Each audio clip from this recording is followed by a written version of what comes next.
ఆడుకుంటా పాడుకుంటా పని చేస్తుంటే టైట్నెస్ గీడ్నెస్ ఉండదు, ఇద్దరం కలిసి పని చేస్తుంటే ఇంకా మస్తు గుంటది. నిన్న పోస్ట్కి డబ్బులు అడిగితే ఇవ్వలేదు కదా, చెప్తాను ఈ సంగతి. నిన్ను 3 క్వశ్చన్స్ అడుగుతాను, ఆన్సర్స్ ఇస్తావా? మస్తు మూడ్లున్నా, అడిగి దావత్ చేసుకో. ఎవరైనా ఒక ఆడమనిషి పేరు చెప్పు. నయనతార. నా పేరెందుకు తీసుకోలేదు? అంటే నేను ఆడమనిషిని కాదా? నువ్వేమన్నావు? ఎవరన్నా ఆడమనిషి అన్నావు. నువ్వెవరైనా ఎందుకైతావు?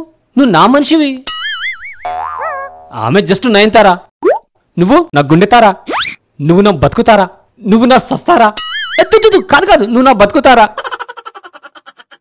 సరే అమ్మా, జర్రుంటే చచ్చిపోతుండే. ఇప్పుడు 2వ క్వశ్చన్. ఒక పక్క నీకు ఇష్టమైంది, నీ ఫేవరెట్ ఒకటి ఉంది, నా ముఖానికి అది కూడానా? ఇంకో పక్క నేనున్నాననుకో, నువ్వు రెండిట్లో ఏది సెలెక్ట్ చేసుకుంటావు? మళ్ళేదో గొల్లు మీసే క్వశ్చన్ అడిగింది కదా, ఇంక అడుగుతావా? నేను నిన్నే సెలెక్ట్ చేసుకుంటా. అంటే నేను నీ ఫేవరెట్ కాదా? ఎందుకు కదా బా? అంటే నువ్వు ఒక పక్క ఇంకో పక్క అన్నావు కదా, సో నువ్వు ఈ సైడ్ ఉన్నా అన్నావు కదా, నేను అది. మరి అలాంటప్పుడు నువ్వేమనాలి? నువ్వే నా ఫేవరెట్ అనాలి కదా. అరే, నువ్వు అన్నిట్లో ఉల్టా సదా క్వశ్చన్ అడిగి కన్ఫ్యూజ్ చేస్తున్నావు. సరే, లాస్ట్ క్వశ్చన్. సరే అడుగు. ఇది ఓన్లీ ఎస్ ఆర్ నోలో మాత్రమే రిప్లై ఇవ్వాలి. Yes or no. ఆప్షన్లు ఇచ్చే ముఖమా అది? నేను పండగలకి హాలిడేస్కి పుట్టింటికి వెళ్ళగానే నువ్వు ఫ్రెండ్స్ ఇంటికి పిలిచి మందేయడం మానేసావా? ఎస్. అంటే నిజంగానే మందేసేవాడువా? No no no.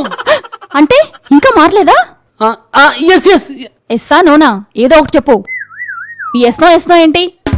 అంటే అది ఎప్పుడు చూసినా అన్ని గోల్ తిప్పే క్వశ్చన్లు అడుగుతుంటావు. ఇంకోసారి నీతో చూడు. దొరకవా నా చేతికి? అప్పుడు చెప్తా ఈ సంగతి.